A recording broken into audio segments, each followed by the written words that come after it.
بسم اللہ الرحمن الرحیم۔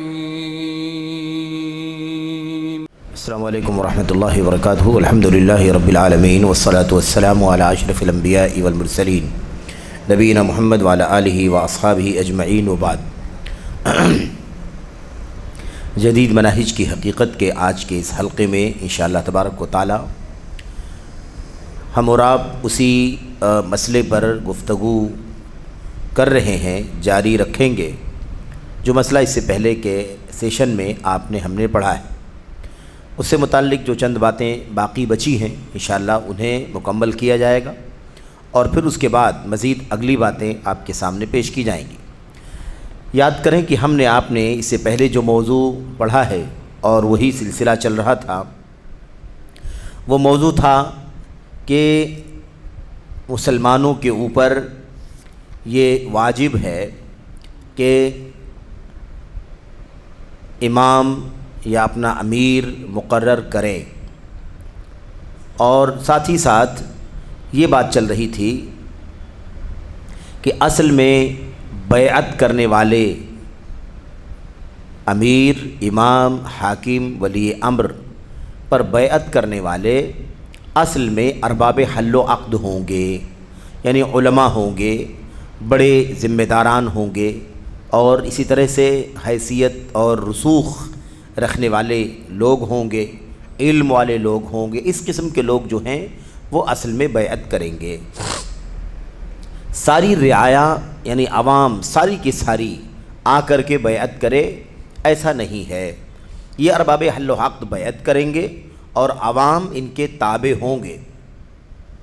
یہی بات شیخ صالح بن فوزان بن عبداللہ الفوزان حافظہ اللہ نے اپنے جواب میں کہی تھی۔ اس سلسلے میں جو باتیں حاشیے میں شیخ جمال بن فرحان الحارثی رحمۃ اللہ علیہ نے ذکر کی ہیں، جو باتیں بیان کی ہیں، وہ امام شوکانی رحمۃ اللہ علیہ کی جو کتاب ہے اس کتاب سے یہ باتیں آپ کے سامنے اس سے پہلے بھی پیش کی گئی ہیں، اور ابھی جو باتیں آپ کے سامنے چل رہی ہیں وہ بھی اسی مسئلے سے متعلق ہیں۔ شیخ صالح فوزان حافظہ اللہ نے یہ کہا تھا کہ علماء اور قائدین کے بیعت کرنے سے عوام پر اس کی اطاعت لازم ہوگی۔ رعایا کے تمام افراد سے بیعت نہیں لی جائے گی، کیونکہ مسلمان ایک جماعت ہیں، ان کے علماء اور قائدین ان کی نیابت کریں گے، ان کے علماء اور قائدین ان کی نیابت کریں گے، یعنی ساری عوام کی طرف سے نیابت کرتے ہوئے علماء اور ایسے ہی ذمہ داران اور ایسے ہی قائدین جو ہیں وہ بیعت کر لیں گے ولی امر کے ہاتھ پر، اور عوام ان کے تابع ہوگی۔ اس حوالے سے کئی ایک باتیں امام شوکانی رحمۃ اللہ علیہ کی کتاب السیل الجزار سے آپ کے سامنے پیش کی گئی۔ اس کے بعد آج جو باتیں چند آپ کے سامنے پیش کرنی ہیں ان میں سے یہ باتیں ہیں جو آپ کے سامنے ہم پیش کرنے جا رہے ہیں کتاب کے صفحہ نمبر 434 پر۔ یہ نئے ایڈیشن کے اعتبار سے صفحہ نمبر 434۔ نیچے آخری پیراگراف میں لکھا ہے، ایک شبہہ اور آ سکتا ہے، ایک شبہہ اور آ سکتا ہے، چنانچہ کوئی کہہ سکتا ہے کہ رعایا کی پسند اور رضامندی کے بغیر امامت نہیں ہو سکتی۔ یہ ایک شبہہ ہوتا ہے، اور آج بھی اس طرح کے شبہات اخوانیوں کی طرف سے، تکفیریوں کی طرف سے، اور جو خارجی ذہنیت کے اعتزالی ذہن کے لوگ ہیں وہ یہ بات آج بھی کہتے ہیں۔ وہ بات یہ ہے کہ رعایا کی پسند اور رضامندی کے بغیر امامت نہیں ہو سکتی، یعنی کہنا یہ چاہتے ہیں کہ بھائی کسی کو حاکم بنا لیا گیا، کسی کو امام بنا لیا گیا، کسی کو اپنا بادشاہ بنا لیا گیا، تو اگر کسی کو بادشاہ بنا لیا گیا ہے تو اس وقت تک اس کا اعتبار نہیں کیا جائے گا جب تک پوری رعایا اس سے راضی نہ ہو۔ پوری رعایا، ساری کی ساری رعایا، تمام کے تمام لوگ جب سے اس سے راضی نہ ہوں گے، جب تک اس سے راضی نہ ہوں گے، ان کی پسند کا وہ آدمی نہیں ہوگا، تب تک امامت نہیں ہو سکتی ہے، اس کو امام نہیں مانا جا سکتا۔ یہ خاص بات ہے جو بطور اعتراض بہت سارے لوگ کرتے ہیں۔ اس اعتراض کا جواب دیتے ہوئے کہہ رہے ہیں شیخ جمال بن فرحان الحارثی رحمۃ اللہ علیہ اور اس کی وضاحت بہت اچھی طرح سے وہ کر رہے ہیں، تو آئیے دیکھتے ہیں کہ وہ کیا ہے۔ اور یہ بہت بنیادی بات ہے، یہ جو باتیں آپ کے سامنے شیخ جمال ذکر کر رہے ہیں یہ اہل السنت والجماعت کے اصولوں کی باتیں ہیں جو آپ کے سامنے پیش کی جا رہی ہیں۔ تو نقطہ کیا ہے اس وقت؟ نقطہ یہ ہے کہ بغیر عوام کی، بغیر رعایا کی رضامندی اور پسند کے امامت ہو ہی نہیں سکتی۔ یعنی کہنا یہ چاہتے ہیں کہ جب تک ساری کی ساری رعایا کسی آدمی سے راضی نہ ہو، خوش نہ ہو، پسند نہ کرے، تب تک اس کو امیر بنا لینا بیکار ہے، اس کو امام بنا لینا بیکار، اس طرح کی بات کرتے ہیں۔ تو اس حوالے سے شیخ جمال کہتے ہیں کہ ہم اس شبہے کا جواب دے رہے ہیں، ہم اس اعتراض کا جواب دینا چاہتے ہیں۔ یہ بات دو ہی قسم کے لوگوں کی جانب سے آ سکتی ہے، ایسی بات کرنے والے دو ہی قسم کے لوگ ہو سکتے ہیں۔ یا تو وہ سنت سے جاہل اور لا علم ہوگا، یعنی ایسا ہو سکتا ہے کہ یہ بات کہنے والا کون ہو؟ جاہل ہو، اس کو سنت کا پتہ نہ ہو، نبی کریم صلی اللہ علیہ وسلم کی تعلیمات کا، ایسے ہی حضرات خلفائے راشدین ابو بکر، عمر، عثمان، علی اور دیگر جو میرے بھائیوں سنت کے ائمہ ہیں، ان کی تعلیم سے، ان کی ہدایت سے، ان کی رہنمائیوں سے وہ جاہل ہے، لا علم ہے، انہیں پتہ نہیں ہے کہ سنت میں اس حوالے سے کیا تعلیم دی گئی ہے۔ تو ایسا شخص جو ہوگا، یعنی جو جاہل ہے، نئی معلومات ہے اسے، اس شخص کے سامنے معاملہ واضح کیا جائے اور ہم اللہ سے دعا گو ہیں کہ اللہ تعالیٰ اس کا سینہ کھول دے۔ جاہل ہے، لا علم ہے، تو اس کو بتایا جائے اور اللہ سے دعا بھی کی جائے کہ اللہ تعالیٰ اس کے سینے کو کھول دے تاکہ وہ اس سلسلے میں سنت کی راہ کو اچھی طرح سے سمجھ لے۔ ایک آدمی تو یہ ہو سکتا ہے جاہل اور نابلد، یا تو نمبر ایک، نمبر دو، یا وہ نفس پرست ہوگا۔ یعنی کیا مطلب؟ اسے علم ہے، وہ جاہل نہیں ہے، سنت کا اسے علم ہے، سلف امت کے منہج کا اسے علم ہے، حق کو جان کر، پہچان کر سرکشی کر رہا ہے، حق جانتا ہے، معلومات ہے اسے، لیکن نفس پرست ہے، اپنی خواہشات کی غلامی کر رہا ہے، اپنی من کی مرضی کے پیچھے چل رہا ہے۔ وہ نہیں دیکھنا چاہتا کہ سنت میں کیا ہے، وہ نہیں دیکھنا چاہتا کہ صحابہ کرام اور ان کے بعد کے خیر القرون کے لوگوں کی سیرت میں کیا ہے، انہوں نے اس حوالے سے کیا موقف اور کیا منہج رکھا ہے، اس کو جاننا ہی نہیں چاہتا۔ یہ سب جانتا ہے، اس کو ماننا نہیں چاہتا ہے، بلکہ نفس پرست ہے، جان بوجھ کر، جان پہچان کر حق سے سرکشی کر رہا ہے۔ تو ایسے شخص سے بات کرنے کا کوئی فائدہ نہیں ہے۔ آپ اس بات کو اچھی طرح سے جان لیں کہ بات کرنے، سمجھانے، بجھانے، رہنمائی کرنے کا اثر اسی شخص کے اوپر ہوتا ہے جو واقعی علم حاصل کرنا چاہتا ہو، دلیلوں کو سمجھنا چاہتا ہو، معلومات ہے تو معلومات کو قبول کرنا چاہتا ہو، اسی کو آپ سمجھا کر کے کوئی فائدہ حاصل کر سکتے ہیں، سمجھا سکتے ہیں۔ لیکن جو آدمی نفس پرست ہے، اپنی مرضی کے پیچھے چلتا ہے، وہ کہتا ہے میں کچھ نہیں مانتا، میرا دل یہی چاہتا ہے، میں اسی پر چلوں گا، میری مرضی یہی ہے، میری چاہت یہی ہے، میری خواہش کے مطابق یہی ہے، تو ایسے شخص کو آپ کتنا سمجھائیں گے؟ آپ کو اس کے پیچھے وقت ضائع کرنے کا کوئی فائدہ نہیں ہے۔ ابلاغ ہو جائے، تبلیغ ہو جائے، بات پہنچ جائے، بس اتنی سی بات ہے۔ وہ جب ماننے کو تیار ہی نہیں ہے، نفس پرست ہے اور اپنی خواہشات کے پیچھے چلتا ہے، جان رہا ہے، علم ہے اس کے پاس، لیکن پھر بھی وہ اس کو تسلیم کرنے سے اکڑ رہا ہے، سرکشی کر رہا ہے، تو ایسے شخص کو سمجھانے کا کوئی فائدہ نہیں۔ اچھا، اب اس کے بعد یہ جواب دے رہے ہیں، یہ تو ہو گئی بات کہ یہ جو اعتراض ہے نا، شبہہ، کہ جب تک پوری رعایا کسی سے راضی نہیں ہوگی، پسند نہیں کرے گی، تب تک وہ امام نہیں بن سکتا، اس کو امامت کا درجہ، امامت کا حق حاصل نہیں ہو سکتا۔ اس بات کو کہنے والا یا تو جاہل ہوگا اور یا تو ہٹ دھرم ہوگا۔ اب اس کے بعد وجہ بتا رہے ہیں، جواب بتا رہے ہیں، کہہ رہے ہیں ہم اللہ کی مدد سے اس شبہے کے جواب میں کہتے ہیں، اللہ کی مدد سے اس شبہے کا جواب دیتے ہوئے کہتے ہیں، کیا ہے؟ نمبر ایک، اچھا آگے دیکھیں، پہلے دیکھیں، اس سے پہلے کہتے ہیں یا تو تمام طلب علم اور عوام الناس کو جان لینا چاہیے، تمام طلبہ، یعنی ہم آپ طلبہ ہیں نا، طلبہ اور عوام الناس کو جان لینا چاہیے کہ خلافت اور امامت منعقد ہونے کے لیے کئی طریقے ہیں۔ اب یہ جو بات ہے نا کہ جب تک رعایا کی پسند نہیں ہوگی، رعایا مطلب پبلک، عوام ہے نا، ملک کے لوگ جب تک یہ پسند نہیں کریں گے، جب تک راضی نہیں ہوں گے، تب تک کسی کو امام نہیں مانا جا سکتا۔ تو آپ بتائیے کہ کون سا ایسا شخص ہوگا جس سے سارے کے سارے لوگ راضی ہوں؟ ایسا پاسبل ہے؟ بھئی کوئی نہ کوئی رہتا ہے نہیں ماننے والا، کوئی نہ کوئی رہتا ہے اعتراض کرنے والا۔ تو اس بات کو سمجھنے کے لیے تمام طلباء کو چاہیے اور علماء کو چاہیے کہ وہ جانیں کہ خلافت اور امامت طے ہونے کے لیے کئی طریقے دین کے اندر ہیں،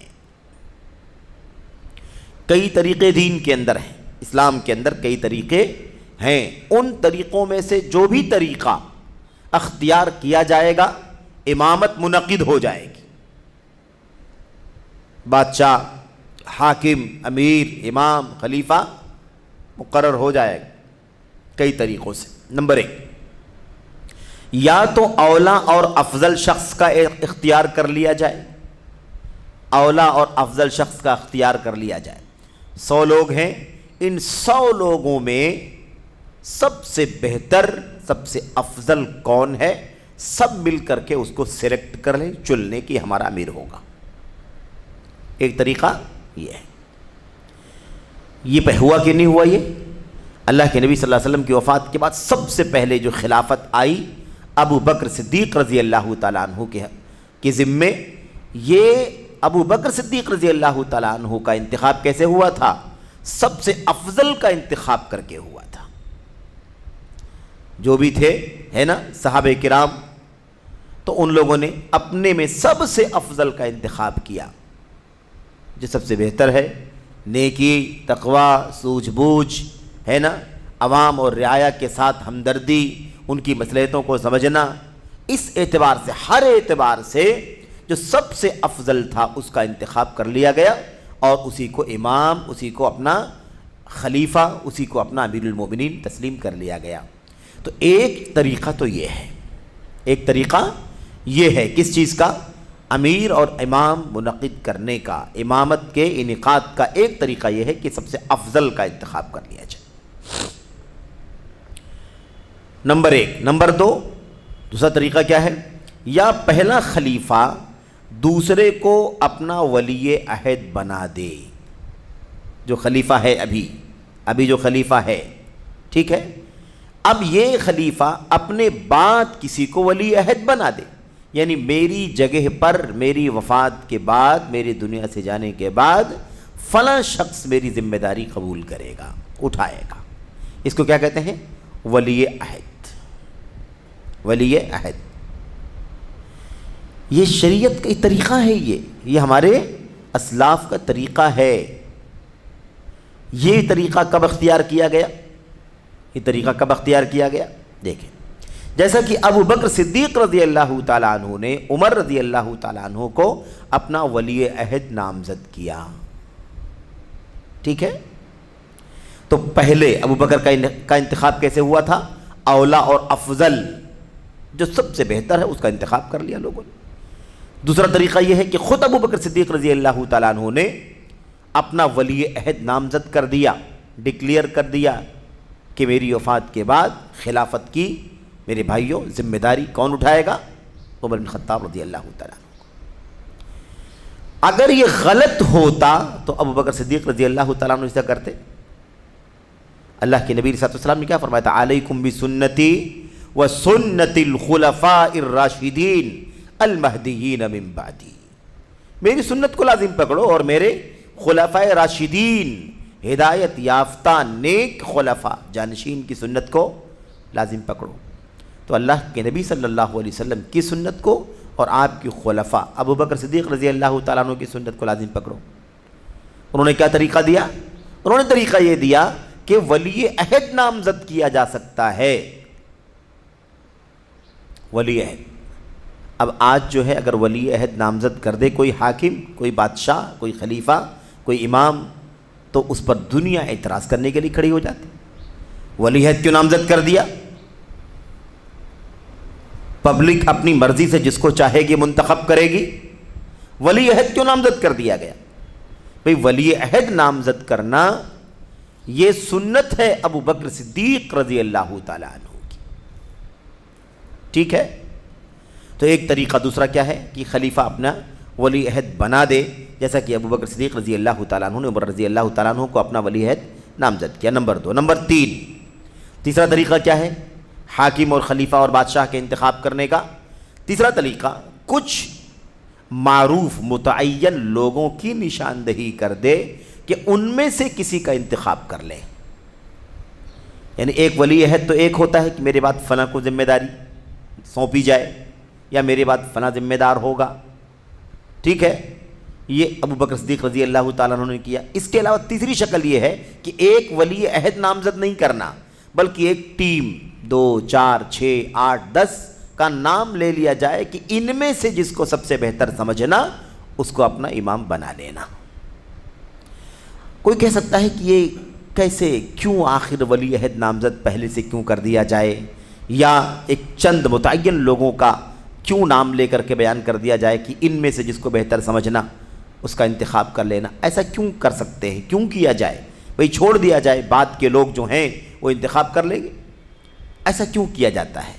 تو اس کی وجہ یہ ہے کہ جو حاکم ہوتا ہے، جو خلیفہ ہوتا ہے، جو امام ہوتا ہے، وہ بہت قریب سے لوگوں کے دین، ایمان، تقوی، اخلاص، للہیت، علم، صلاحیت، تجربہ، نصح، خیرخواہی، ان تمام چیزوں کو بہت اچھی طرح سے جانتا ہے. بہت اچھی طرح سے جانتا ہے کہ کون کس چیز کا اہل ہے، کون کس چیز کی قابل ہے، کیونکہ وہ دیکھتا ہے کہ میرے اس امامت کے دور میں، میری امارت کے دور میں کس طرح کے تعاون، کس طرح کی حکمت عملی، کس طرح کی بصیرت اور کس طرح کی فقہ اور کس طرح کی صلاحیت فلاں فلاں لوگوں میں دیکھنے میں آئی ہے. اس لیے یہ خیرخواہی ہے امت کی، امت کے حق میں خیرخواہی ہے. عوام اس چیز کا انتخاب نہیں کر سکتی جس کا انتخاب اگر خود خلیفہ ولی عہد بنا کر کے چلا جائے، یا ایک متعین لوگوں کو منتخب کر دے کہ ان میں سے کسی کو چن لیا جائے سب سے بہتر کو. یہ سب سے بہترین طریقہ میرے بھائیوں. تو کیا ہے، دیکھیے، کچھ معروف متعین لوگوں کی نشاندہی کر دے کہ ان میں سے کسی کا انتخاب کر لیں، جیسا کہ عمر رضی اللہ تعالی عنہ نے اہل شورا کے ذمہ کر دیا تھا. اہل شورا کے ذمہ کر دیا تھا. آپ جانتے ہیں نا، اہل شورا 6 لوگوں کی شورا بنا دی تھی. 6 لوگوں کی شورا بنا دی تھی کہ ان میں سے کسی کو انتخاب کر لینا. ان میں سے انتخاب کس کا عمل میں آیا تھا؟ حضرت عثمان بن عفان رضی اللہ تعالیٰ عنہ کا، داماد رسول ذو النورین رضی اللہ تعالیٰ عنہ کا انتخاب عمل میں آیا. ٹھیک ہے، اب اس کی تفصیلات ہیں، اس میں اس وقت نہیں جانا ہے کہ کیسے ہوا. وہ 6 لوگ تھے تو کیسے انتخاب حضرت عثمان غنی رضی اللہ تعالیٰ عنہ کا ہوا. خیر، حضرت عثمان غنی رضی اللہ تعالیٰ عنہ کی شہادت ہو گئی تو لوگوں نے علی رضی اللہ تعالیٰ عنہ کے ہاتھ پر بیعت کر لی. ان کی وفات کے بعد کس کے ہاتھ پر بیعت کی؟ علی رضی اللہ تعالیٰ عنہ کے ہاتھ پر بیعت کر لی. اب دیکھیے، افضل کا انتخاب ابو بکر صدیق رضی اللہ تعالیٰ عنہ، اور انہوں نے ولی عہد نامزد کیا. دوسرا طریقہ، عمر بن خطاب رضی اللہ تعالیٰ عنہ ایک شورا بنا دی 5-6 لوگوں کی، ان میں سے کسی کا انتخاب کر لیا جائے. 3 طریقے ہو گئے. چوتھا طریقہ کیا تھا؟ عثمان غنی رضی اللہ تعالیٰ عنہ کی وفات کے بعد لوگوں نے علی بن ابی طالب رضی اللہ تعالیٰ عنہ کو اپنا خلیفہ منتخب کر لیا. علی بن ابی طالب رضی اللہ تعالیٰ عنہ کا خلیفہ بننا، یہاں تک ہمارے سامنے 4 طریقے آ گئے. 4 طریقے آ گئے، اولا اور افضل، اور اس کے بعد ولی عہد، اور اس کے بعد شورا، اور اس کے بعد عوام کی مطلب رعایا کا خود سے ترجیحی طور پر کسی کا انتخاب کر لینا. اب جن لوگوں نے حضرت علی بن ابی طالب رضی اللہ تعالیٰ عنہ کا انتخاب کیا تھا، وہ اور کچھ لوگ اس کے خلاف تھے. وہ تو خلاف تھے کہ نہیں تھے؟ کچھ لوگ خلاف بھی تھے، لیکن کیا ان کے خلاف کا اعتبار کیا گیا؟ نہیں، ان کے خلاف کا اعتبار نہیں کیا گیا. لوگوں نے جب حضرت علی بن ابی طالب کو امیر المومنین تسلیم کر لیا تو ان لوگوں کو بھی تسلیم کر لینا چاہیے تھا جن لوگوں نے اعتراض کیا. مثال کے طور پر اس کے بعد 5واں طریقہ کہتے ہیں یا غلبہ. بہت اچھی طرح سے اس بات کو سمجھیں، آخری بات کو، یا غلبہ اور تلوار کے ذریعے سے، غلبہ اور یعنی طاقت، اختیار، ہتھیار، دباؤ ڈال کر کے، ہے نا، اس کے ذریعے سے خلیفہ یا حاکم کا یا بادشاہ کا یا امیر المومنین کا انتخاب ہوتا ہے۔ کسی نے زبردستی کی، تلوار ہتھیار کی بنیاد پر حاکم بن گیا، تو ایسی صورت میں کیا کریں گے؟ کیا کریں گے؟ یہاں مسئلہ پیش بہت بنیادی ہے۔ یہاں لوگ فوراً یہ کہہ دیتے ہیں کہ زبردستی تھوڑی کسی کو تسلیم کر لیا جائے گا۔ شریعت کیا کہتی ہے؟ اگر کوئی جبرن و ظلمن بھی اگر حاکم اور خلیفہ بن بیٹھتا ہے تو اس کو بھی تسلیم کر لیا جانا چاہیے، کیونکہ اس سے مقابلہ آرائی کے نتیجے میں خون ریزی ہوگی، جان کا، مال کا، آبرو کا نقصان ہوگا۔ اس لیے غلبہ اور تلوار کے ذریعے، جیسا کہ بنو امیہ وغیرہ کے دور حکومت میں ہوا۔ بنو امیہ کے دور میں ایسا ہوا کہ نہیں ہوا؟ کتنے ایسے واقعات، کتنے ایسے آپ کو مثالیں ملیں گی، ان کے دور حکومت میں ہوا۔ چنانچہ مثال دے رہے ہیں، چنانچہ بغداد میں بنو عباسیہ کی خلافت قائم ہوتے ہوئے اندلس میں بنو امیہ کی خلافت قائم ہوئی۔ دیکھا آپ نے؟ تو یہ تلوار اور ہتھیار کی بنیاد پر ایسا ہوا، جبکہ ائمہ اور علماء بڑی تعداد میں موجود تھے۔ ائمہ اور علماء بڑی تعداد میں موجود تھے، جس میں نام بطور مثال چند نام بھی ہیں، چوٹی کے ائمہ کے نام ہیں اس کے اندر۔ اگر یہ غلط ہوتا، تسلیم نہیں کرنا ہوتا، نہیں کرنا چاہیے تھا، تو چوٹی کے بڑے بڑے ائمہ اور علماء موجود تھے، یہ کہتے کہ نہیں کہتے کہ تسلیم نہیں کرنا ہے، بغاوت کرنی ہے اس کے خلاف، تلوار اٹھانا ہے، بالکل ان کو حامی نہیں ہونے دینا ہے؟ لیکن نہیں، ایک بڑی تعداد علماء کی موجود تھی، انہوں نے اس بات کو تسلیم کر لیا اور کسی بھی طرح سے ان کے خلاف کھڑے ہونے کی بات نہ تو خود کی نہ کسی کو کرنے دیا، جن میں حمید الطویل، شعبہ ابن الحجاج، سفیان ثوری، حماد ابن سلمہ، اور اسی طرح سے اسماعیل ابن عیاش، عبداللہ ابن مبارک، سفیان بن عیینہ، یحییٰ بن سعید القطان اور لیث بن سعد رحمہم اللہ موجود تھے۔ یہ جن کے نام لیے گئے یہ چوٹی کے ائمہ ہیں، چوٹی کے ائمہ، بلند مقام، میرے بھائیو، امت کے اعلام ہیں یہ۔ لیکن ان میں سے کسی نے بھی اندلس میں خلافت کے قیام اور اس کے خلیفہ کی بیعت کو غلط یا اور باطل نہیں ٹھہرایا۔ دیکھا آپ نے، تلوار ہتھیار کی بنیاد پر یہ کام کر لیا گیا، لیکن اس کے باوجود ان ائمہ اور علماء میں سے کسی نے بھی اس کے خلاف کھڑے ہو کر کے اعتراض نہیں کیا کہ یہ بیعت غلط ہے اور باطل ہے، اس کا اعتبار نہیں ہے، چلو اٹھ کھڑے ہو جاؤ اور اس شخص کو اپنے منصب سے ہٹا دو، یہ شخص زبردستی ظلماً قابض ہو گیا، حاوی ہو گیا۔ اچھا، یہ طریقہ، چند طریقے جو آپ کے سامنے پیش کیے گئے، یہ حکومت اور ایسے ہی اختیار، اقتدار یا امارت اور ولایت کے ہیں جو ہمارے سامنے موجود ہیں۔ اب اس طرح کے میرے بھائیوں حالات اس دور میں، اس کے بعد کے دور میں، قیامت تک ہمیں اس بات کو یاد رکھنا ہے کہ یہ ساری چیزیں جو 5-6 شکلیں آپ کے سامنے بیان کی گئی ہیں حکومت کے، امامت کے منعقد ہونے کی، ان میں سے کوئی بھی شکل اگر دنیا میں کبھی پائی جائے تو کیا کرنا چاہیے بھائی؟ ہمیں تسلیم کر لینا چاہیے، ہمیں تسلیم کر لینا چاہیے۔ اس کے خلاف اگر ہم کھڑے ہوتے ہیں تو اس کا مطلب یہ کہ یا تو سنت کا علم نہیں ہے اس لیے کھڑے ہو رہے ہیں، اور یا تو سنت کا علم ہے، ہٹ دھرمی کرتے ہوئے، سرکشی کرتے ہوئے کھڑے ہو رہے ہیں، اور یہ دو کے دونوں غلط طریقے ہیں۔ علم نہیں ہے تو علم حاصل کیا جائے، اور علم ہے تو تسلیم کر لیا جائے، یہ چیز ہونی چاہیے۔ تو یہ کس شبہے کا جواب ہے؟ اس شبہے کا جواب ہے کہ جب تک ساری رعایا راضی نہیں ہوگی تب تک کوئی امام نہیں بن سکتا، کوئی ولی امر حاکم نہیں بن سکتا۔ اس شبہے کا جواب ہے کہ بھائی اتنی ساری شکلیں ہیں اسلام کے اندر، آپ یہ کیسے کہہ سکتے ہیں کہ سب کا راضی ہونا ضروری ہے؟ بھئی پہلی شکل ابو بکر صدیق رضی اللہ تعالیٰ عنہ کی تھی، ٹھیک ہے، سب راضی تھے، ٹھیک ہے۔ عمر بن خطاب رضی اللہ تعالیٰ عنہ کا ولی عہد کے ذریعے سے، ولایت عہد کے ذریعے انتخاب ہو گیا۔ عثمان غنی کا شورا کے ذریعے انتخاب ہو گیا، حضرت علی بن ابی طالب کا انتخاب عوام کی طرف سے ہو گیا، ٹھیک ہے ان کے کچھ مخالف بھی رہے ہوں گے، یعنی مطلب اس مسئلے میں اختلاف ہو گیا، لیکن پھر بھی اصل یہ تھا کہ تسلیم کر لیا گیا اور تسلیم کر لینا چاہیے ہی۔ اور اس کے بعد بنو عباسیہ اور بنو امیہ کے دور کا تذکرہ کیا گیا، بغداد میں کیا چل رہا ہے اور اندلس میں کیا چل رہا ہے، دونوں کو زبردستی بھی صحیح کسی نے کر دیا تو دونوں کو تسلیم رکھا گیا۔ تو اس لیے اعتراض غلط ہے کہ ساری رعایا کا راضی ہونا ضروری ہے، ساری رعایا کا پسند کرنا ضروری ہے، یہ بات غلط ہے، یہ بات درست نہیں ہے۔ اور آگے کہتے ہیں اور ہمیں یہ بھی فراموش نہیں کرنا چاہیے، یعنی یہ بھی بھولنا نہیں ہے، یاد رکھنا ہے کہ اس بات یعنی رعایا کی رضامندی کے بغیر امامت ممکن نہیں، یہ جو بات کہی جا رہی ہے ہمیں یاد رکھنا چاہیے کہ اس کا لازمی معنی یہ نکلتا ہے، اچھی طرح سے اس کو پڑھنا ہے ہمیں، اس بات کا، اس اعتراض کا لازمی معنی کیا نکلتا ہے کہ علی اور ان کے بیٹے حسن رضی اللہ عنہما جنہیں اپنی والد کی شہادت کے بعد خلافت ملی، ان کی خلافت کو بھی باطل قرار دیا جائے۔ کیا لازم ہوگا بھائی؟ لازم آئے گا کہ نہیں لازم آئے گا؟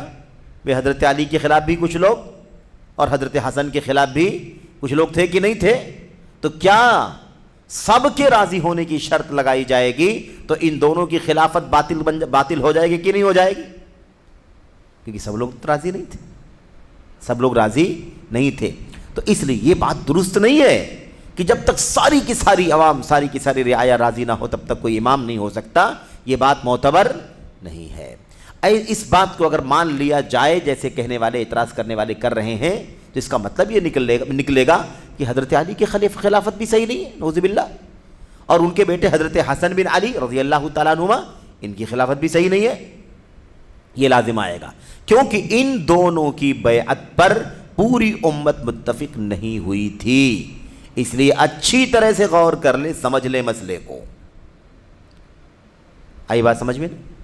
اس لیے یہ بات غلط ہے، اس لیے یہ بات اچھی طرح سے جان لینا چاہیے کہ ایسی باتیں کرنے والے کون لوگ ہیں؟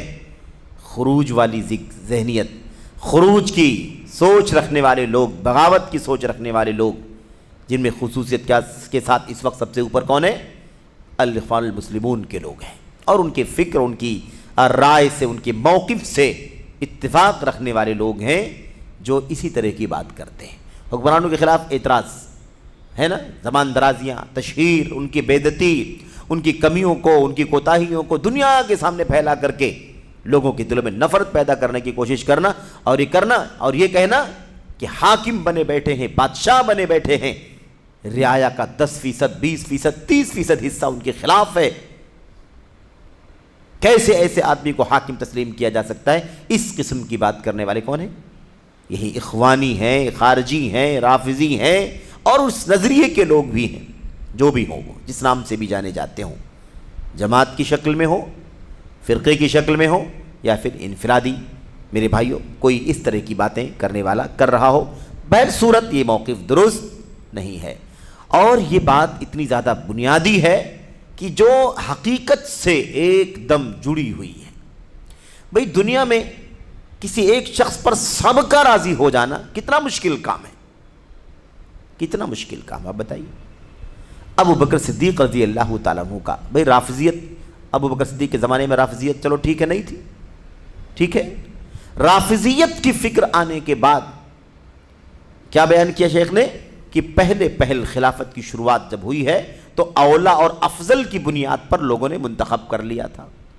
اس وقت اولا اور افضل کو تسلیم کر لینا بہت آسان تھا، لیکن رافضیت کی جڑیں جب دنیا کے اندر آ گئی، آج اگر ابو بکر صدیق موجود ہوں اور ان کی خلافت پر سب اتفاق کرنا چاہیں تو روافض الگ ہو جائیں گے کہ نہیں ہو جائیں گے؟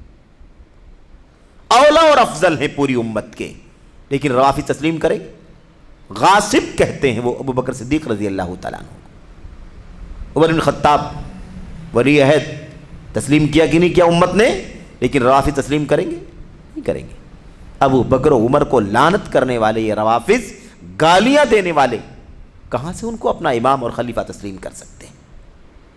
تو کہنے کا مطلب یہ ہے کہ اگر آج ابو بکر و عمر رضی اللہ تعالیٰ عنہما جیسی شخصیتوں پر اگر لوگ سب کے سب متفق نہیں ہو سکتے ہیں تو آج کے حاکم کے انتخاب پر یہ شرط لگانا کہ سب کے سب اگر راضی ہوں گے، پسند کریں گے، تب اس کی امامت منعقد ہوگی، یہ ایسی شرط ہے جو لا یطاق، ممکن ہی نہیں ہے۔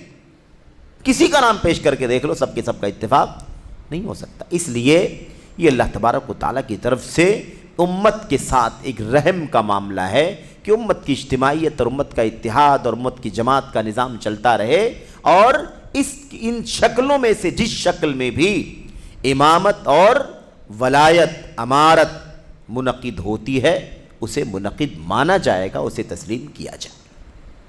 یہ ہے۔ اچھا، اس کے بعد امام اہل سنت امام احمد بن حنبل رحمۃ اللہ علیہ فرماتے ہیں، اب یہاں پر دلیل، یہاں پر سلف کا یہ موقف پیش کر رہے ہیں، اور یہ امام لالکائی رحمۃ اللہ علیہ کی کتاب شرح اصول اعتقاد اہل سنہ، شرح اصولی اعتقادی اہل سنہ، اس کتاب سے یہ باتیں نقل کی گئی ہیں۔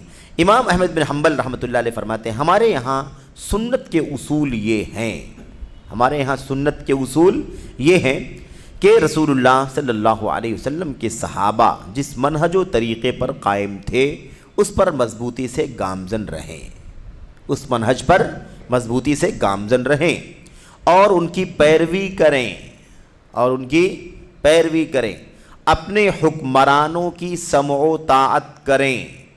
حکمران بن گئے نا، چاہے خلافت، چاہے حکمران بن گئے ہوں، اولا اور افضل کی بنیاد پر انتخاب کر لیا ہو ساری امت نے مل کر کے، یا ولایت عہد کا مسئلہ ہو، یا شورا کے ذریعے سے وجود میں آیا ہو، یا عوام کی ایک بڑی تعداد نے مان لیا ہو، گرچہ بقیہ لوگوں نے نہ بھی تسلیم کیا ہو لیکن بڑی تعداد تسلیم کر رہی ہے، تو پھر بقیہ لوگوں کو چاہیے کہ ان کے خلاف نہ جائیں، اور اگر ہوں بھی خلاف تو بھی ان کا کوئی اعتبار نہیں ہے، اس خلافت کو، جانشینی کو معتبر تسلیم کیا جائے گا اور امامت منعقد ہو گئی ہے۔ اس طرح سے ہمیں عمل کرنا ہوگا۔ تو کیا کہا کہ اپنے حکمرانوں کی سمع و طاعت کریں، خواہ وہ حکمران نیک ہوں یا بد، نیک ہوں یا بد ہوں، اور جو منصب خلافت پر فائز ہو جائے لوگ اس پر متفق اور اس سے راضی ہو جائیں، یا جو لوگوں پر تلوار کے زور پر غالب ہو کر خلیفہ بن جائے وہ خلیفہ مانا جائے گا۔ امام احمد بن حنبل کیا بیان فرماتے ہیں؟ سنت کے اصولوں میں سے یہ اصول یاد رکھنا ہے، ہمارے نزدیک، ہمارے یہاں سنت کے اصولوں میں سے یہ اصول موجود ہے، اپنے حکمرانوں کی سمع و طاعت کریں، خواہ وہ نیک ہوں یا بد ہوں، اور جو منصب خلافت پر فائز ہو جائے، جو منصب خلافت پر فائز ہو جائے، اس منصب پر آ جائے، لوگ اس پر متفق اور اس سے راضی ہو جائیں تو بھی، لوگ اس سے متفق ہو جائیں، راضی ہو جائیں تو بھی اطاعت کرنا ہے، سننا ہے اور ماننا ہے، یا جو لوگوں پر تلوار کے زور پر غالب ہو کر خلیفہ بن جائے، تلوار کے زور پر خلیفہ بن گیا، طاقت کے بل بوتے پر خلیفہ بن گیا، تو بھی کیا کرنا ہے؟ تو بھی اس کی سمع و طاعت کرنا ہے، سننا ہے اور اس کا کہاں ماننا ہے، وہ خلیفہ مانا جائے گا۔ یہ اہل سنت والجماعت کا عقیدہ بیان کر رہے ہیں امام احمد بن حنبل رحمۃ اللہ علیہ۔ کسی کو ان پر تانا زنی کرنے اور ان سے لڑنے کا حق نہیں ہے۔ بات سمجھ میں آ رہی کہ نہیں آ رہی ہے؟ اب سناؤ خارجیوں کو یہ موقف، سناؤ رافضیوں کو، سناؤ، بتاؤ اخوانیوں کو، تکفیریوں کو، بتاؤ یہ موقف کہ ہمارے یہاں سنت کے اصولوں میں سے یہ بنیادی اصول بھی ہے۔ کوئی دعویٰ کر کے بتائے کہ غلط ہے یہ اصول، کون سی شواہد ہے ہمارے پاس؟ ہمارے پاس کون سی شواہد ہیں؟ سنت رسول صلی اللہ علیہ وسلم سے لے کر میرے بھائیوں ابو بکر، عمر، عثمان، علی، خلافت راشدہ، اور اس کے بعد خلافت بنو عباسیہ، خلافت بنو امیہ کے ادوار تک میں چوٹی کے ائمہ اسلام موجود تھے۔ یہ تمام کی تمام باتیں یوں تسلیم کی گئی ہیں جیسے تسلیم کرنا چاہیے۔ شروع سے ہم لوگ پڑھ رہے ہیں کہ نہیں پڑھ رہے ہیں؟ اللہ کے نبی صلی اللہ علیہ وسلم نے فرمایا وَإِن تَأَمَّرَ عَلَيْكُمْ عَبْدٌ حَبَشِي، تمہارا امیر کوئی حبشی، سیاہ فام، کالا کلوٹا غلام بھی اگر بن جائے، اس کی بھی سمع و طاعت کرنا ضروری ہے۔ سکھا رہے کہ نہیں سکھا رہے اللہ کے نبی صلی اللہ علیہ وسلم؟ سمع و طاعت، سمع و طاعت، سمع و طاعت۔ اسمع واطع وان اخذ مالک وضرب ظہرک، سنو یہاں تک بھی اگر وہ تمہاری پشت پر کوڑے مارے اور تمہارا مال لے لے تب بھی تم کو چاہیے کہ اطاعت کرو۔ یہ اللہ کے نبی سے ملا کہ ملا طریقہ، اس میں کوئی تعین ہے کہ ایسے آئے تو مانو ایسے آئے تو نہ مانو؟ جو آپ کا امیر خلیفہ حاکم بن گیا ہے، اب اجتماعیت کا تقاضا یہ ہے کہ اس کو تسلیم کر لیا جائے، کیونکہ اس کے اگینسٹ آنے میں مشکلات اور زیادہ بڑھیں گی۔ جان مال عزت آبرو کا جنازہ نکلے گا، امن عافیت سلامتی آشتی ختم ہو جائے گی۔ یہ بہت مشکل مسئلہ ہے۔ اس طرح کی باتیں کرنے والے کسی بھی صورت میں وہ سنت کے مت والے، سنت کے شیدائی نہیں ہو سکتے، الا یہ کہ وہ جاہل ہو، لا علم ہو تو الگ مسئلہ ہے۔ تو بہرحال یہ ہے، کسی کو ان پر تان زنی کرنے، تانا زنی کرنے اور ان سے لڑنے کا حق نہیں ہے۔ دیکھا آپ نے، لڑنا نہیں ہے، تسلیم کر لینا ہے، تانا زنی بھی نہیں کرنا ہے۔ فلاں حاکم بن بیٹھا، اس کے اندر یہ برائی ہے تو اس کے اندر یہ برائی ہے، تو وہ ایسا کرتا ہے تو یہ کرتا ہے، تو چھوٹا گناہ کرتا ہے تو بڑا گناہ کرتا ہے۔ ہمیں کسی بھی طرح سے لڑنے کا، جھگڑنے کا، اس کے خلاف کھڑے ہونے کا حق نہیں پہنچتا۔ یہ سنت کے اصولوں میں سے۔ اور جو بھی مسلمانوں کے امام کے خلاف بغاوت کرے جب کہ لوگ اس پر متفق ہو چکے ہوں، متحد ہو چکے ہوں اور رضامندی، متحد ہو چکے ہوں، لوگ اس کو مان چکے ہوں، کیسے؟ رضامندی سے راضی ہو کر کے مان لیا ہو، یا غلبہ و تسلط وغیرہ کسی بھی طرح سے اس کی خلافت تسلیم کر چکے ہوں، تو یہ باغی مسلمانوں کی اجتماعیت کو پارا پارا کرنے والا رسول اللہ، یہ باغی، یہ کیا ہوگا؟ یہ باغی مسلمانوں کی اجتماعیت کو پارا پارا کرنے والا اور رسول گرامی صلی اللہ علیہ وسلم کی احادیث کا مخالف ہوگا۔ دیکھا آپ نے، خلاف ورزی کرنے والا، بغاوت کرنے والا، اس کے خلاف کھڑا ہونے والا کیا ہوگا؟ مسلمانوں کے خلاف بغاوت کرنے والا ہوگا اور رسول کریم صلی اللہ علیہ وسلم کی سنتوں کا، آپ کی حدیثوں کا مخالف ہوگا۔ اور اگر اس باغی کی موت ہوگی تو وہ جاہلیت کی موت مرے گا۔ دیکھا آپ نے، یہ ہے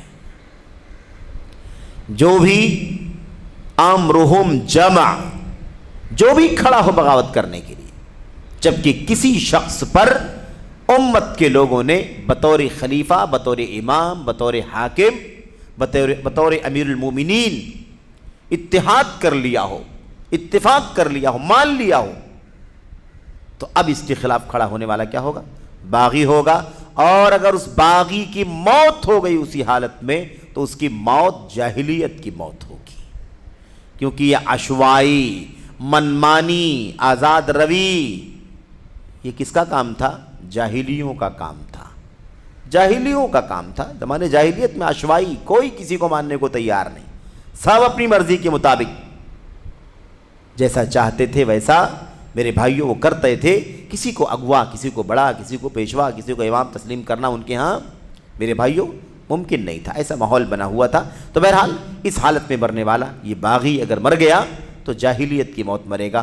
آپ دیکھیے یہ باتیں کہاں سے ہیں؟ شرح اصول اعتقاد اہل سنہ والجماعہ، یہ امام لالکائی رحمۃ اللہ علیہ کی مشہور کتاب ہے میرے بھائیوں، اور عقیدہ اہل سنت کے باب میں بہت ہی عظیم الشان کتاب ہے، بہت ہی بنیادی کتاب ہے، اس لیے اس سے یہ باتیں آپ کے سامنے پیش کی جا رہی ہیں۔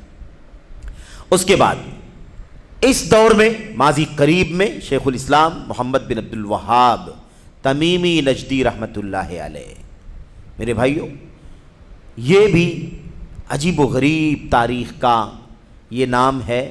اس قدر مظلوم، اس قدر اتہامات، اس قدر بہتان شیخ الاسلام محمد بن عبد الوہاب رحمۃ اللہ علیہ کے اوپر میرے بھائیوں کہ آپ حیران ہو جائیں۔ تکفیر کرنے والا، مسلمانوں کی ناحق جان مال آبرو پر حملہ کرنے والا، اس طرح کے الزامات شیخ الاسلام محمد بن عبد الوہاب رحمۃ اللہ علیہ پر لگائے گئے۔ دیکھو جو ابھی ہم نے اس سے پہلے جو باتیں پڑھی ہیں ہم نے، اور خلافت بنو عباسیہ اور بنو امیہ کے دور میں جو چوٹی کے ائمہ سفیان بن عیینہ، سفیان بن ثوری اور دیگر ائمہ کا نام آیا، ان تمام چیزوں کو پڑھنے کے بعد اور اس کے بعد عمومی طور پر میرے بھائیوں امام احمد بن حنبل رحمۃ اللہ علیہ کا یہ لمبا جو قول آپ نے پڑھا ہے یا ان کی تصریحات، ان کی باتوں کے اقتباسات آپ نے پڑھے ہیں، اس کے بعد اس دور میں ماضی قریب میں شیخ الاسلام محمد بن عبد الوہاب رحمۃ اللہ علیہ نے کیا لکھا ہے؟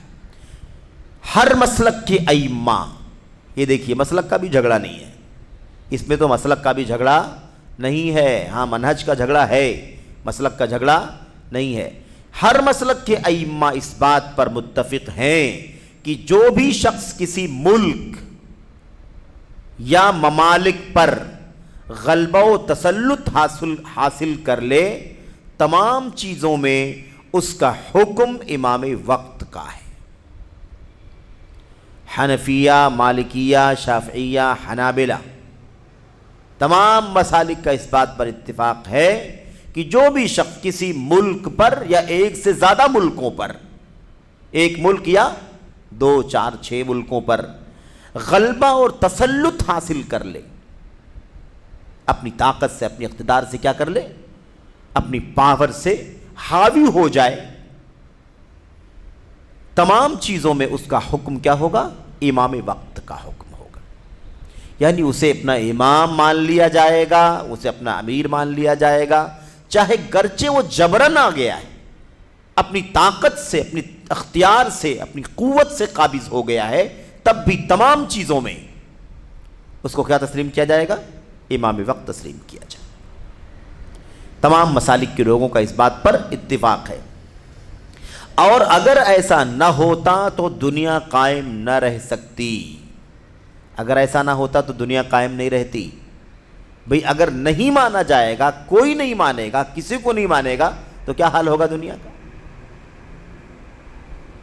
جو اس کے یہاں جرائم ہیں، جو اس کے یہاں گناہ ہے، جو اس نے زبردستی کر کے قبضہ کر لیا ہے، وہ اتنا جرم ہے، لیکن تسلیم نہ کرنے کی صورت میں جو خطرات ہیں، جو نقصانات ہیں، جو امت کے اوپر مصائب اور آفتیں آنے والی ہیں، وہ بہت بڑی ہیں۔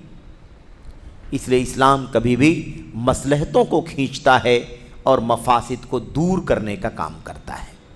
یہ شریعت کا مزاج ہے، دین اسلام کا مزاج ہے، اور خاص طور پر اجتماعی مسائل میں، عوام کی مسائل میں، امت کے مسائل میں اللہ تبارک و تعالیٰ کا نظام کیا ہے؟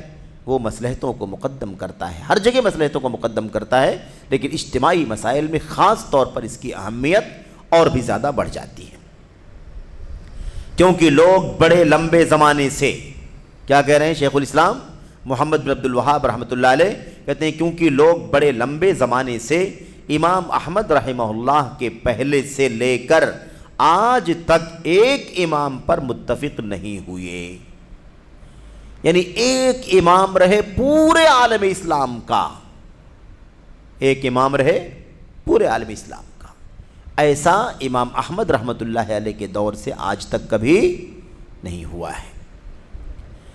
ٹھیک ہے، نہ کسی عالم کے بارے میں ہم جانتے ہیں کہ اس نے کہا ہو کہ کوئی حکم و فیصلہ امام اعظم کے بغیر درست نہیں ہوگا۔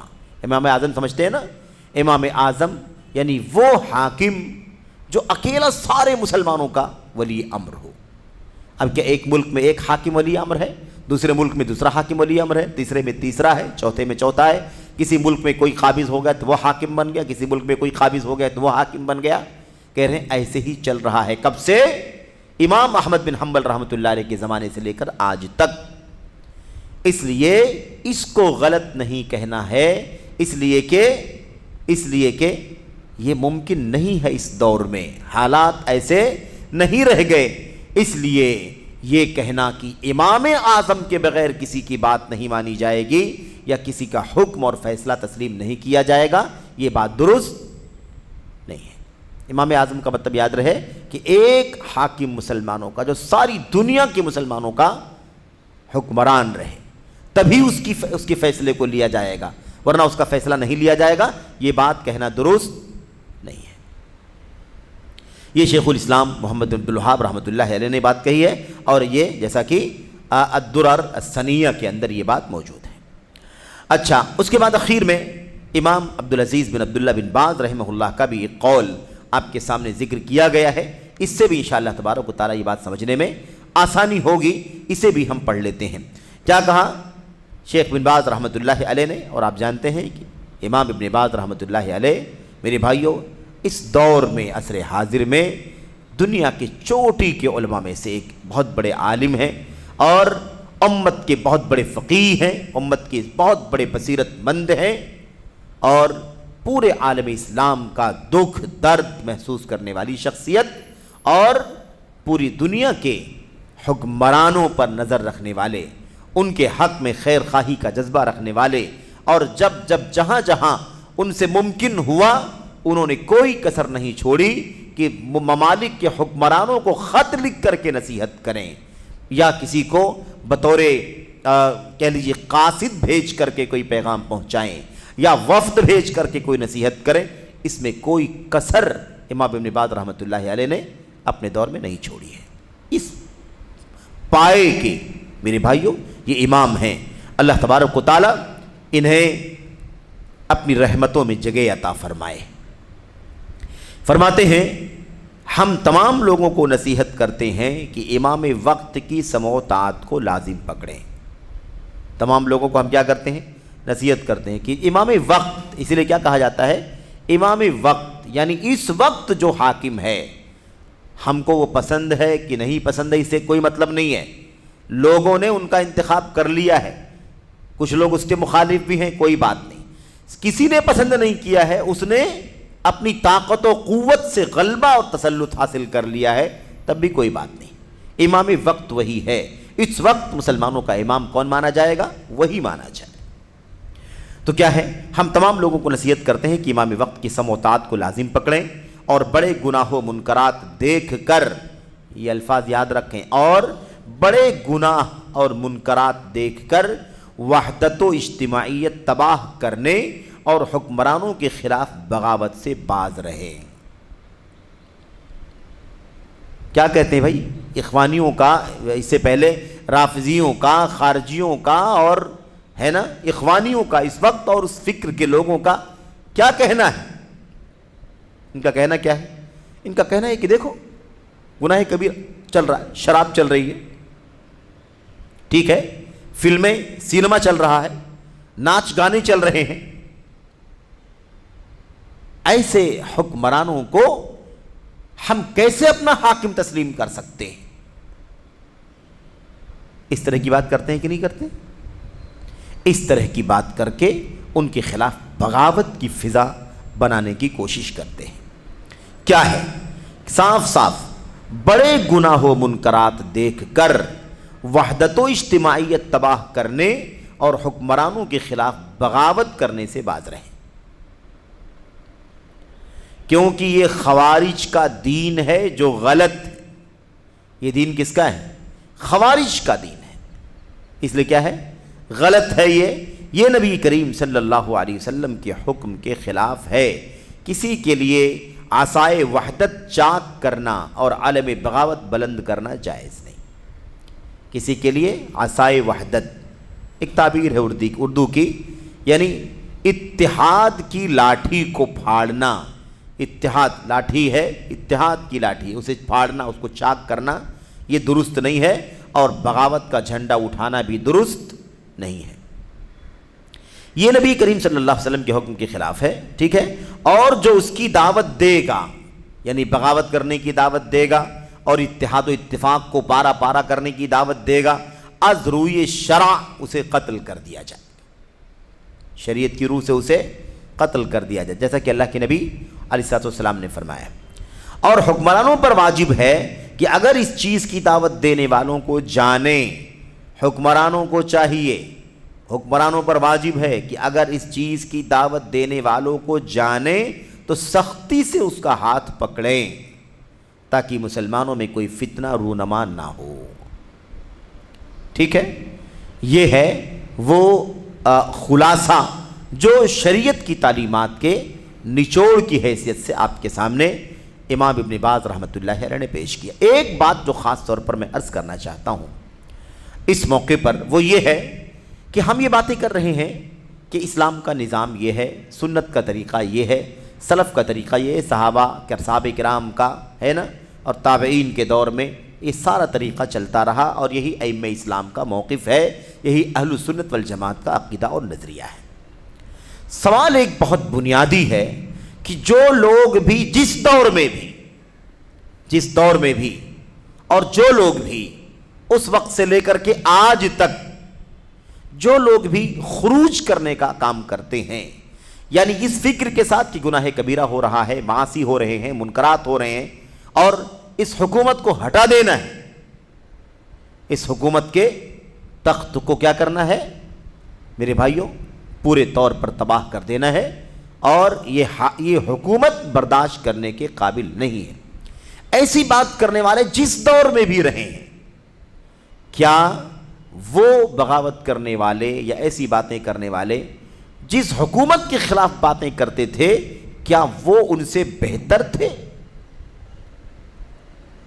ٹھیک ہے، اس وقت کا حاکم ہے جو گناہ صغیرہ گناہ کبیرہ کر رہا ہے، فلمیں ہیں، ناچ گانے ہیں، شراب ہے، بے پردگی ہے وغیرہ، ٹھیک ہے، گناہ کا کام ہے، اس سے انکار تو نہیں ہمیں، اور وہ گناہ کبیرہ کر رہے ہیں۔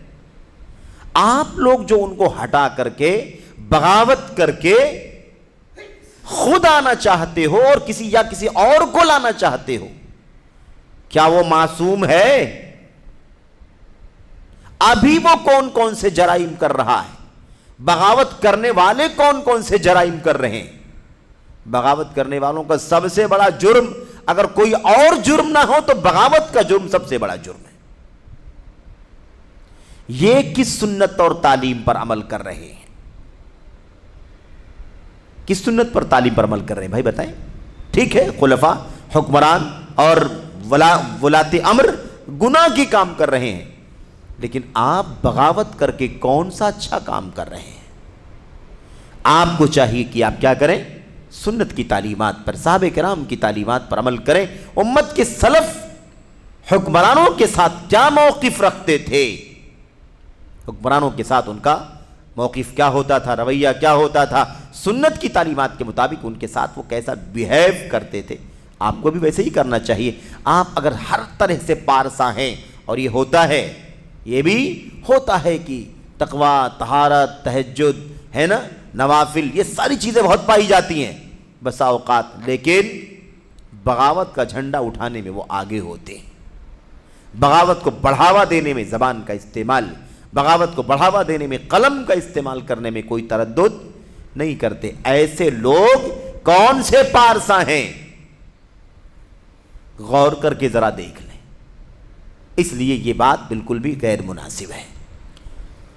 اللہ کے نبی علیہ السلام کی وہ بات سے یاد رکھنا ضروری ہے، الا ان تروا کفرا بواحا عندکم من اللہ فیہ برہان، کھلا کفر جب تک نہ ہو، اور وہ بھی اہل علم کبار ہے نا، ائمہ امت کے، جب تک اس سلسلے میں فیصلہ نہ کر دیں کہ یہ کھلا کفر ہے، اور اس کے بعد تمام کی تمام حجتیں قائم ہو چکی ہوں، حجت قائم ہو چکی ہو، موانع کا انتفاع ہو چکا ہو، تب جا کر کے اس کے خلاف بغاوت کا جھنڈا اٹھایا جا سکتا ہے۔ اس کے بغیر یہ گناہ ہے، وہ گناہ ہے، صغیرہ گناہ ہے، کبیرہ گناہ ہے، فلمیں ہیں، گانے ہیں، ناچ ہیں، سینما ہے اور شراب ہے اور فلاں، اس طرح کی باتیں، اور یہ بھی اس شرط کے ساتھ کہ اس میں کوئی سچائی ہو، صحیح معنوں میں اگر یہ چیز ہے تو، اور اگر یہ باتیں جھوٹ ہیں، غلط ہیں، یا پورے طور پر غلط نہیں ہے، کچھ غلط ہے، کچھ صحیح ہے، کچھ غلط ہے، تو اور بڑا جرم ہے کہ اس طرح کی بات کی جائے۔ میرے بھائیو یاد رہے، اس بنیاد پر کوئی فیصلہ اس طرح کا کرنا خارجیت ہے، رافضیت ہے، جس کا اسلام سے کوئی تعلق نہیں ہے۔ اللہ کے نبی علیہ السلام نے بڑی وضاحت سے اس مسئلے کو سمجھا دیا ہے، وضاحت سے۔ شراب پی رہے ہو تو بھی بغاوت نہیں کرو گے، نماز اس کو تاخیر کر رہے ہو، اسے مار ڈال رہے ہو، تب بھی تم انہیں ان کے خلاف بغاوت نہ کرو. نماز پڑھ رہے ہیں کہ نہیں پڑھ رہے ہیں؟ پڑھ رہے ہیں, تاخیر سے پڑھ رہے ہیں. اللہ کے نبی نے فرمایا لا ما صلوا, جب تک وہ نماز پڑھ رہے ہیں تب تک یہ قدم نہیں اٹھانا بغاوت کرنے کا. میرے بھائیوں, اتنی تاکید, کفر بواہ کے بغیر کوئی جھنڈا بغاوت کا نہیں اٹھایا جا سکتا, اور وہ بھی من مانی نہیں کہ ہر آدمی جس چیز کو چاہے کفر بنا لے, جس چیز کو چاہے اسلام سے خروج بنا لے, جس چیز کو بنائے چاہے ارتداد بنا دے. ایسا نہیں ہے, کیونکہ خوارج کا یہ بھی طریقہ ہے, اور ہم اسے بھی بہت تفصیل سے پڑھ چکے ہیں, پڑھ کے آ چکے ہیں, اور ابھی بھی بسا اوقات یہ باتیں آ رہی ہیں. کسی نے سود کو کہہ دیا کہ ارتداد ہے, سود کے کھانے کھلانے کو, لین دین کو کیا کہہ دیا؟ ارتداد ہے, دین اسلام سے خروج ہے. کسی نے کیسٹ میں پھیلائی جانے والی برائیوں کو, گانے بجانے کو کہہ دیا کیا ہے؟ یہ کفر ہے, اسلام سے باہر نکالنے والی چیز ہے. اس طرح کی باتیں کرنے والی, یہ سب کون سی فکر ہے؟ یہ اسی خارجیت کی فکر ہے میرے بھائیوں. اور آج یہ چیز حسن بنا صاحب کی جماعت المسلمین, اخوان المسلمون کے اندر یہ فکر بہت بنیادی طور پر پائی جاتی ہے, اور اس کا جھنڈا اٹھانے والے اس دور میں سب سے بڑے پیمانے پر یہی لوگ ہیں. بہرحال میرے بھائیوں, اللہ سے دعا کرتے ہیں, یہاں پر یہ گفتگو مکمل ہوئی, اور یہ باتیں جو آپ کے سامنے پیش کی جا رہی تھی, امام ابن باز رحمۃ اللہ علیہ کی یہ باتیں جو آپ کے سامنے پیش کی گئی ہیں, یہ کتاب ہے الفتاوی المہمہ فی تبصیر الامہ, اس کتاب سے یہ فتویٰ ان کا نقل کیا گیا ہے. اللہ سے دعا کرتے ہیں کہ اللہ تبارک و تعالی ہمیں حکمرانوں کے سلسلے میں, یا حکمرانی کے سلسلے میں, یا امارت یا امامت, حکومت اور بادشاہت کے منعقد ہونے کے لیے جو شریعت کے اندر اصول ہیں, ان اصولوں کو اللہ تبارک و تعالی سمجھنے کی توفیق عطا فرمائے, اور اسی پر چلنے کی توفیق عطا فرمائے. خارجیت سے, رافضیت سے, اخوانیت سے, بغاوت سے اور قعدیت وغیرہ کے فتنے سے ہم کو آپ کو اللہ تبارک و تعالی بچنے کی توفیق عطا فرمائے. آمین یا رب العالمین. وصلی اللہ وسلم وبارک علی نبینا محمد وعلی آلہ وصحبہ اجمعین. السلام علیکم ورحمۃ اللہ وبرکاتہ.